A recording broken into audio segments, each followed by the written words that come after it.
A long time ago, there was a widow who had a daughter called Mina and a stepdaughter called Anna. As a mother, she loved Mina more because she was her own daughter.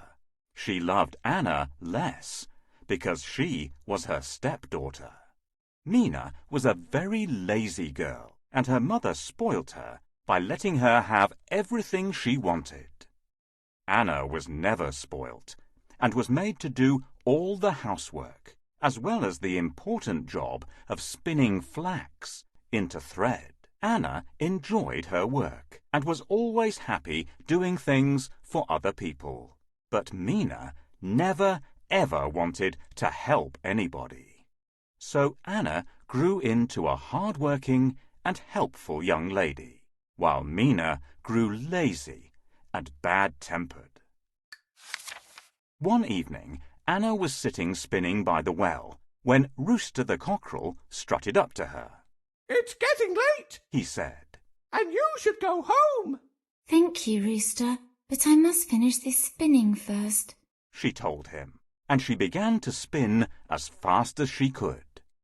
The spindle span faster and faster until the fine flaxen thread cut through her fingers and made them bleed. "Ouch!" she cried, and she let go of the spindle. It fell with little drops of her blood down, down, down into the deep, dark well. "Oh no!" she cried. "What am I going to do?" She went sadly home, and when she told her stepmother about the accident, her stepmother was very angry. "Go back to the well now," she shouted. "and don't come home until you've found that spindle." My stepmother gives me all the work to do. I have to spin all this flax before I go to bed. The garden needs watering. Can you help me to water the flowers and vegetables? Thank you. Now they will grow big and strong.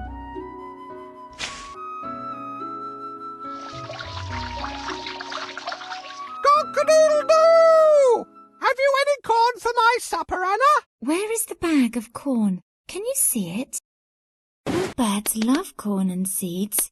They also eat breadcrumbs and small berries. Thank you, Anna. You're always kind to everyone. Spinning makes my hands sore.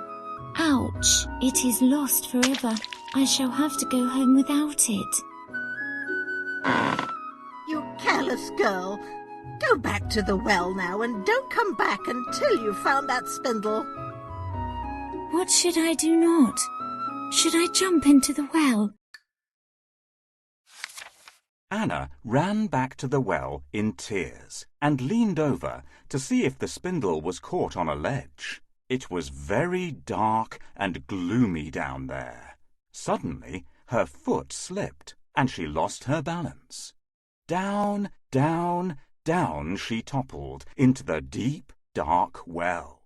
She went head over heels with a cry. Down, down, down she fell, and as she tumbled, she seemed to fall into a deep sleep. What a strange feeling it was! When she awoke, she found herself in a magical garden. She decided to follow the long silvery path in front of her and see where it led to. As she wandered amongst the beautiful flowers and trees, a delicious smell of newly baked bread wafted through the air, and she could hear someone crying. "Please help me," said the voice. "My bread is baked and it will burn if it is left any longer." Anna turned to see some loaves of bread baking in a brick oven. She did not want to see them burn, so she took them out carefully and left them to cool. "Thank you," replied the oven. "You are a warm and tender-hearted girl." I am happy to have helped you, replied Anna. Please can you tell me which way to go from here? "Just follow the path," answered the oven. Anna continued down the path towards an old apple tree. As she came nearer, she heard sobbing and realized the tree was crying. "Oh, please help me, dear. My apples are ripe and ready for picking." Please shake me so they fall to the ground. Of course. said Anna, and she took hold of a branch and shook the tree as hard as she could. All the apples fell to the ground, and she picked them up gently and put them neatly in a pile. Thank you, said the tree. You are a kind, sweet girl. I am pleased to have been helpful. She replied politely. I wonder which way now, she said to herself. Just follow the path, said the apple tree with a smile.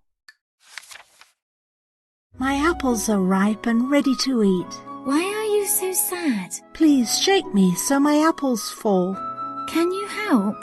Tap the tree so the apples fall off. Well done. I'm looking for my lost spindle. A kind old woman lives at the end of the garden. She will help you. Some mushrooms are poisonous. Don't touch or eat them. Anna skipped happily down the path until she came to a pretty little cottage that seemed to twinkle in the evening light, as if it was held together with stars. I wonder who lives here, she thought as she took hold of the silver doorbell. She rang it lightly and the door opened silently. Standing in front of her was a small, rosy-faced woman with very large teeth. Anna was a little afraid of her, but the woman smiled kindly. My name is Mother Snow, she said. Come in and have some supper with me. You must be tired and hungry. It was true, and Anna was thankful for the warm, baked bread and the sweet, ripe apple that the kind woman gave her. You are welcome to stay with me if you wish, but if you do, you must help me around the house. I shall be very happy to help, Anna replied politely. The following day, Anna helped with all the work that needed to be done. It is important that you shake my feather bed well, said Mother Snow. Anna shook it so well that the white fluffy feathers flew high into the sky. Well done. Now, look in here, said Mother Snow, pointing towards a beautiful crystal ball. Anna looked into the ball and was amazed. She could see feathery snowflakes falling from the sky onto the house and garden where she used to live. Anna was the happiest she had ever been living with Mother Snow, but after a while she began to feel homesick. She was also worried that her stepmother and sister may have forgotten to feed Rooster, so she asked Mother Snow if she might go home. Of course you may, replied Mother Snow. I shall come with you as far as the gate. Mother Snow took Anna by the hand and led her to the gate at the end of the garden. Will you come back and see me one day? asked Mother Snow. Of course I will. Thank you for letting me stay with you, replied Anna. Mother Snow gave Anna back her lost spindle, and Anna gave Mother Snow a big hug. Then, as she walked through the gate, she heard, Because you are hard-working and true, wealth and happiness I shall give to you. At that moment, a shower of pure gold coins poured down on her and stuck fast to her dress. Mother Snow has asked me to shake her feather bed. Will you help me? Well done! The feathers are flying in the air. Well done! The feathers are flying in the air. Feathers look like snowflakes. That is a job well done. The feathers are flying high into the sky.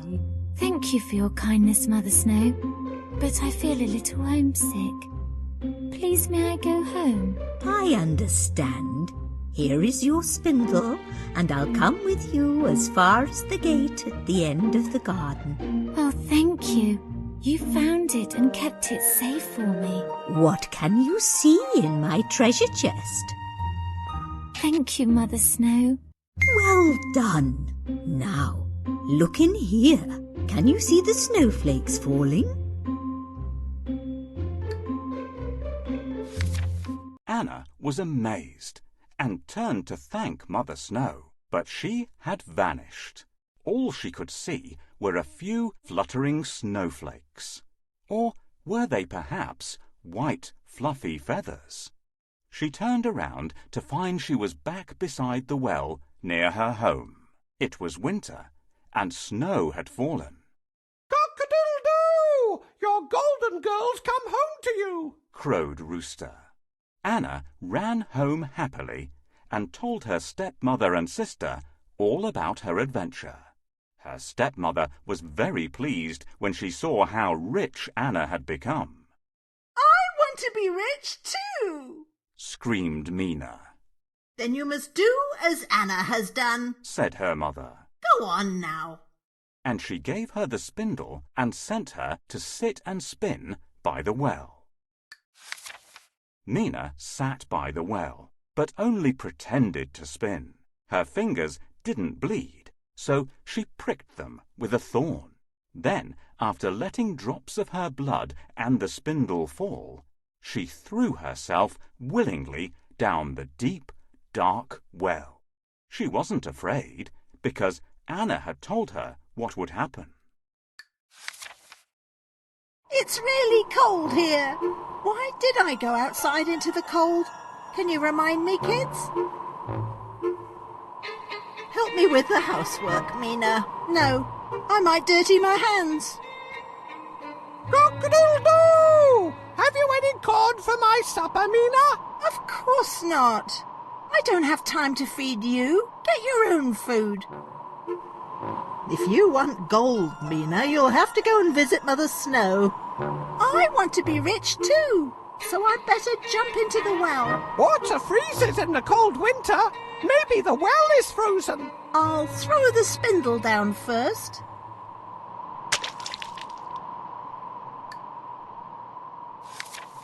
When she awoke, she found herself in the magical garden, and she began to follow the silvery path that led to Mother Snow's cottage. I shall soon have my gold, she said to herself. As she rushed along the path, she could hear someone crying for help. Please help me. My bread is baked and it will burn if it is left any longer. I haven't the time and I can't be bothered to help you, Mina replied, and she rushed on, leaving the bread to burn. The oven called out after her, You are a lazy, hard-hearted girl. Mina raced on down the path to where the apple tree stood sobbing. Oh, please help me, dear. My apples are ripe and ready for picking. Please shake me so they fall to the ground. But Mina ignored the tree, turned up her nose, and rushed on towards the cottage. I'm in a hurry and I really don't care about your apples, she snorted. The tree sighed, saying, You are a bitter and unkind girl. When at last she reached the cottage, she grabbed the doorbell and rang it loudly.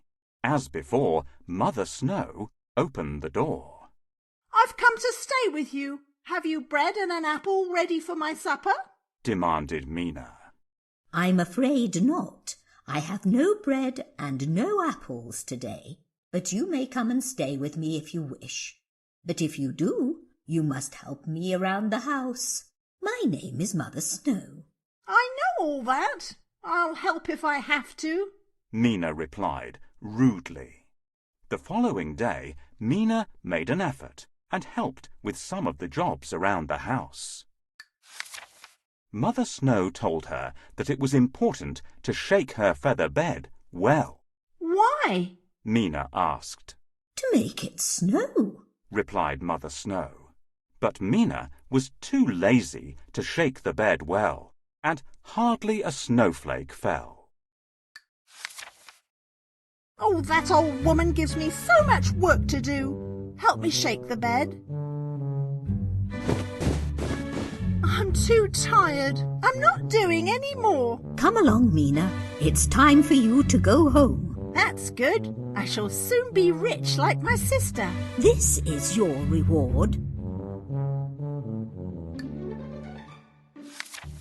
On the second day, Mina hardly helped with any jobs. She never shook the feather bed either, and on the third morning she didn't even bother to get up.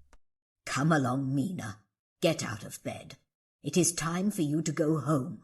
I shall take you as far as the gate, said Mother Snow. Oh, good. This is when I get my gold, thought Mina. Mother Snow led her to the gate at the end of the garden. Can I have my reward now? Asked Mina. Oh, yes. You'll get your reward, said Mother Snow. Mina turned away and did not stop to say thank you or goodbye. Then, as she walked through the gate, she heard, Because you are lazy, rude and untrue, a shower of mud I shall give to you. At that very moment, a shower of sticky mud and rubbish poured down all over her and stuck fast. So Mina went home cold, ashamed, and dirty. Cock-a-doodle-doo! Your muddy girl's come home to you, crowed Rooster. Her mother was not pleased with her and made her wash all her dirty clothes. Mina was never quite so lazy, unkind, or rude ever again. Of course, Anna shared her riches with her stepmother and her sister, and her stepmother learned to love both her daughters equally. Rooster had a fine new hen house and plenty of corn to eat, and they all lived happily ever after. By the way, remember that whenever you see snow falling, you will know that Anna is visiting Mother Snow. If you look very carefully, you might even spot a white feather or two.